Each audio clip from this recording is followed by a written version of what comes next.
Itu ta'allum wa ta'lim wa tadhakkur wa tadhkir wa naf'a wal intifa' wal ifadah wal istifadah wal hatha ala tamasuki bi kitabillah wa sunnati rasulihi wa du'a ila al-huda wa dalalata ala al-khair ibtigha'a wajhillahi wa mardatihi wa qurbihi wa thawabihi subhanahu wa ta'ala wa sallallahu ala sayyidina Muhammad wa ala alihi wa sahbihi wa sallam alhamdulillahi rabbil alamin. Assalamualaikum warahmatullahi wabarakatuh. Alhamdulillah, senantiasa kita banyak bersyukur kepada Allah Subhanahu wa taala atas segala limpahan nikmat, anugerah maupun karunia yang hingga detik ini kita masih dipercaya oleh Allah Subhanahu wa taala untuk mengemban amanat nikmat tersebut. Mudah-mudahan kita dimampukan, dimudahkan oleh Allah untuk bisa mensyukuri setiap titipan nikmat dari Allah, sehingga nikmat itu menjadi nikmat yang ditambah, nikmat itu menjadi nikmat yang awet. Amin ya rabbal alamin. Melanjutkan pengajian kitab Mukhtarul Hadis, diriwayatkan oleh Al-Imam Ibn Abi Syaibah bahwasanya Rasulullah sallallahu alaihi wa ala alihi wasallam pernah bersabda, afatul ilm an-nisyan wa idha'atuhu an tuhadditha bihi ghairu ahli. Celakanya ilmu itu adalah lupa. Artinya ilmu itu kalau dilupakan ya nggak ada manfaatnya. Sama seperti celakanya duit itu kalau hilang, celakanya ilmu itu kalau lupa, hilang dari kepala, hilang dari memori, hilang dari ingatan. Dan menyia-nyiakan ilmu kalau kita sampaikan kepada orang yang nggak layak. Yang pertama, namanya manusia ini tempatnya lupa. Maka tidak ada obatnya lupa kecuali mencatat. Pernah seorang sahabat datang kepada Rasulullah SAW. Ini sahabat datang kepada beliau mengeluhkan banyak lupa. Maka Rasulullah mengatakan, istamil yadak, manfaatkan tangannya ente. Artinya apa? Catat. Kalau takut lupa itu. Qayyidul ilm bil kitab. Bil kitab maksudnya bil kitabah. Ikat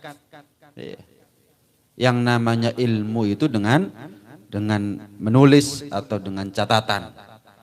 Naam. Bahkan Sayyid Muhammad bin Alawi bin Abbas Al-Maliki radhiyallahu ta'ala anhu wa radhiyallahu mengatakan, ciri khas santri itu ya dua, pulpen sama catatan, buku. Siapa orang yang hadir majelis tapi nggak nyatet, nggak bawa pulpen, nggak bawa buku, itu sama seperti orang perang tapi nggak bawa pedang, mati konyol hadirin. Waduh, ini saya ngomong begini takut dengan purik murah. Untung-untungan bib, aku hadir bib. Ndak, kan saya nerjemahkan toh. Iya. Gak niat apa jenenge, nyindir atau apa, ya syukur-syukur jangan datang kapan-kapan bawa pulpen, bawa catatan, atau kalau HP kan sekarang ada bisa dicatat di HP ya. Walhasil begini, orang itu untuk keuntungan dunia catat, untung, rugi, utang, ngutangi orang catat. Tapi untuk pahala, untuk kepentingan akhirat, tapi untuk urusan amal, urusan ibadah nggak dicatat hadirin kadang-kadang. Bal tu'thirunal hayatad dunya wal akhiratu khairu wa abqa. Lebih menomorsatukan urusan dunia daripada akhirat. Naam. Dikatakan oleh ulama bahwa yang namanya ilmu itu ibarat buruan. Ya bayangkan jenengan berburu binatang misalkan ya, tapi nggak bawa tali. kapan ketangkep, kalau nggak diikat ya lari. Ini adalah merupakan satu kesia-siaan, kebodohan. Sama adalah merupakan kesia-siaan jenengan datang tapi nggak bawa catatan. Tapi jangan khawatir, jangan khawatir. Dalam kitab Lubabul Hadits, Al-Imam Jalaluddin Asyuti itu menukil hadisnya Rasulullah SAW. Ya Ibna Mas'ud, putranya Mas'ud, sahabat namanya Abdullah ibn Mas'ud. Putranya Mas'ud, julusuka sa'atan fi majlisil ilmi la taktubu harfan wala tamassu golaman khairun laka min idqi alfi raqabah. Putranya Mas'ud, duduknya kamu di majelis ilmu walaupun sebentar itu lebih baik daripada pahalanya kamu memerdekakan 1000 budak. Wa nadaruka ila wajhil alim, dan pandangan yang kamu jatuhkan kepada wajahnya seorang alim khairun laka min alfi farasin tasaddaqta biha. Itu lebih besar pahalanya daripada kamu sedekah 1000 kuda di jalannya Allah Subhanahu wa taala. Wa salamuka alal alim, dan salam yang kamu uluk, yang kamu lempar, yang kamu sampaikan kepada seorang alim khairun laka min ibadati alfi sanah. Itu lebih afdol bagimu, lebih besar pahalanya daripada ibadah 1000 tahun lamanya. Cuman masalahnya hadirin, ini hadits kalau disampaikan terus jenengan qanaah masalahnya. Iki loh masalahnya. Kalau kita ini urusan dunia ambisius. Apa mana sih kurang ya? Sukses ini. Tapi pasti dia cari celah, cari peluang, kesempatan yang lain. Kira-kira yang bisa bikin suksesan lagi apa ya? Pabrik ini sudah sukses. Ana perlu bikin pabrik apa lagi ya? Kira-kira yang pasarnya laku keras ini apa ya? Nggak pernah. Wis kona Allah, cukup 1-2 pabrik, yang penting hidupnya anak cukup, anak bisa berbuat baik dengan harta. Enggak hadirin, urusan dunia ambisius, urusan pahala konaah kita ini. Kuali urusan dunia sing rasa cukup, urusan ganjaran fastabiqul khairat falyatanafasil mutanafisun wasari'u ila maghfiratim mir rabbikum. Modal kita gini loh, memang manusia itu tergantung target. Kalau targetnya itu nggak maksimal, usahanya juga nggak akan maksimal. Tapi kalau targetnya itu maksimal, maka pasti usahanya juga maksimal. Sekedar gambaran, jenengan ujian, sing penting lulus, sama jenengan ujian kudu ranking 1, beda upaya nih. Beda usahanya.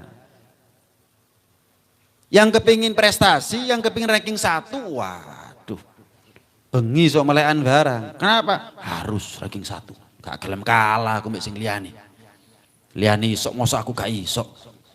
Wah, tapi orang yang pokoknya lulus lah, ya otomatis upayanya, usahanya ya seada-adanya. Sama, sing penting mlebu surga lah. Qanaah dia dalam urusan pahala, nggak semangat, nggak ambisius. Tapi orang yang rugi aku mlebu surga lah, gak jejer ambek Kanjeng Nabi. Prestasinya dia dikejar. Apa itu? Rugi saya masuk surga. Mlebu surga kok rugi apa sih? Lek gak jejer ambek Kanjeng Nabi. Saya mau tanya, jenengan merantau misalkan, kerja di luar kota, luar pulau atau bahkan luar negeri. 5 tahun, 7 tahun, 10 tahun. Pulang, nabung, punya rezeki, wis wayahe mulih. Saya mau tanya, jenengan pulang dari rantau, yang jenengan cari itu siapa? Yang jenengan kangen itu siapa? Kopi ini panas kan sih ya? Iya. Yang jenengan rindukan siapa ini? 5 tahun, 7 tahun, 10 tahun.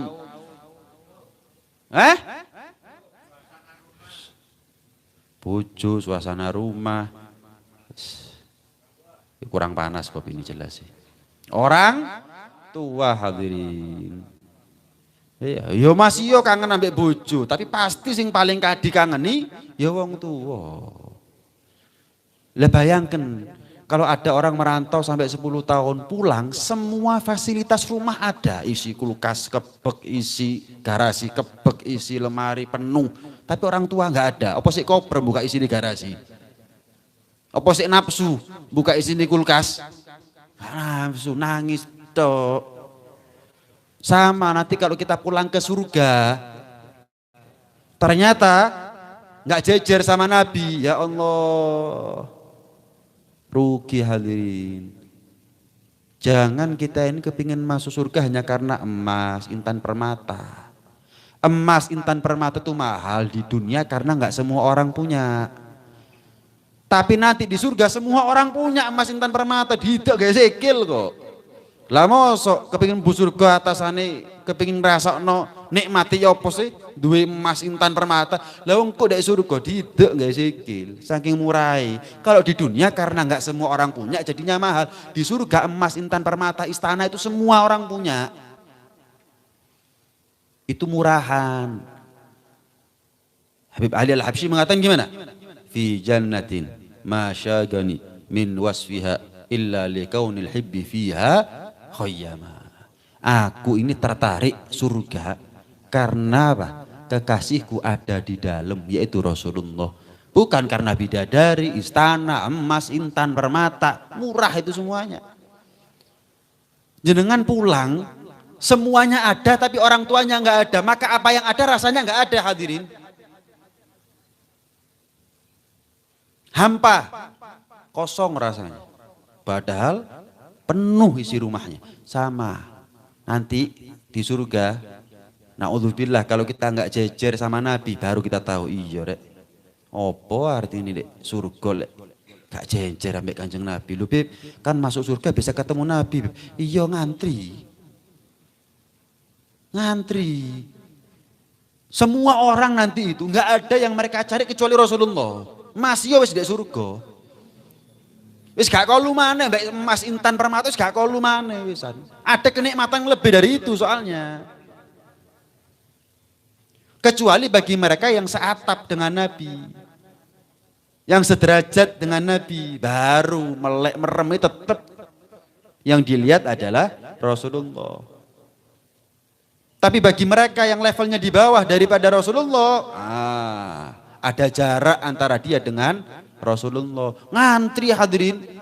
Lah pirang miliar wong iki katene ngantri iki. Kabeh ketemu Kanjeng Nabi.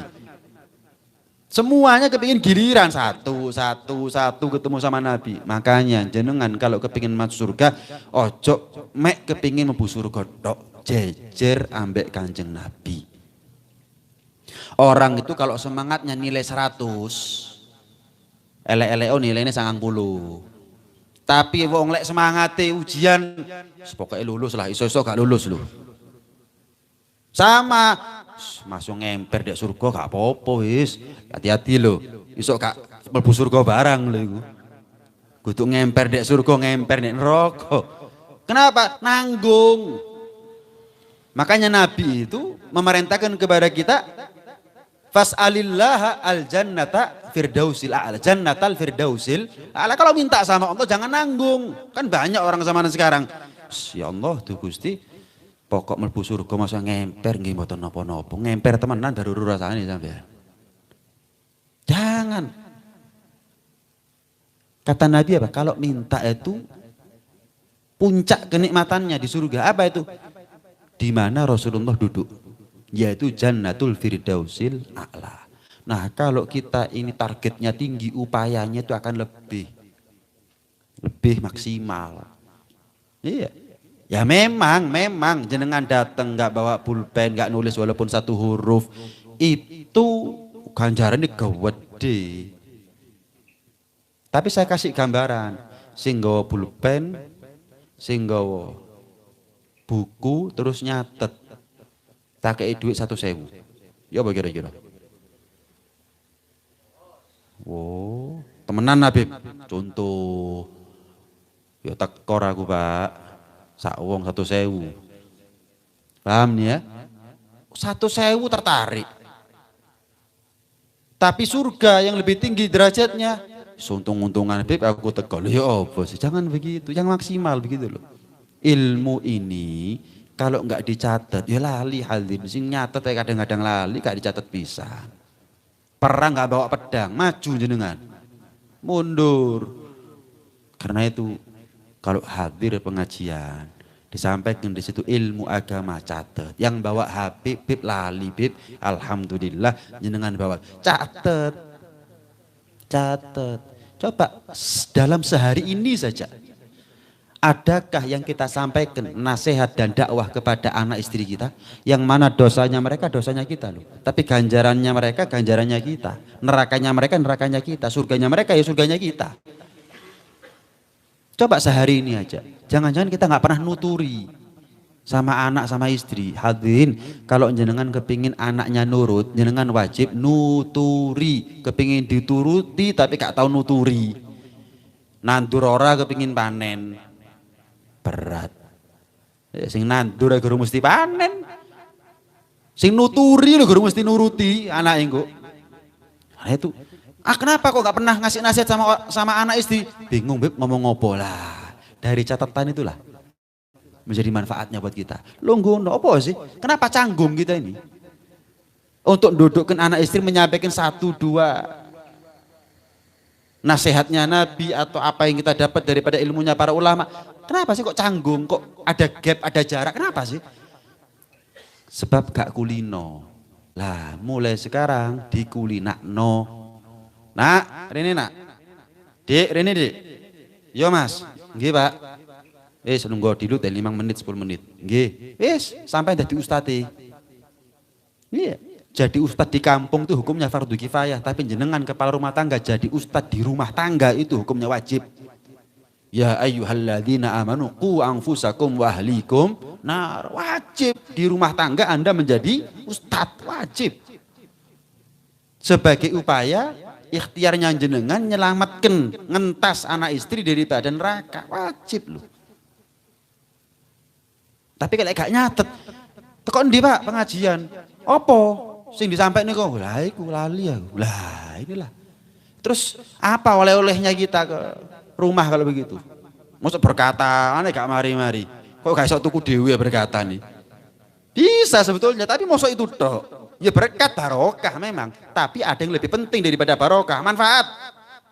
Duduknya jenengan nggak bawa apa-apa itu barokah. Nggak bisa dipuji. Tapi ada yang lebih penting daripada manfaat. Apa itu barokah? Barokah. Ini penting hadirin. Yang kedua, ya. Jangan sampai kita ini menyampaikan ilmu kepada yang bukan ahlinya. Makanya bagi seorang ustadz, ya, perlu tes, perlu diuji calon santrinya, calon muridnya ini. Apa niatnya dia untuk belajar? Ngapunten, sekedar cerita. Ada satu orang ngantar anaknya ke saya. Beb, titip anak saya. Oh nggih.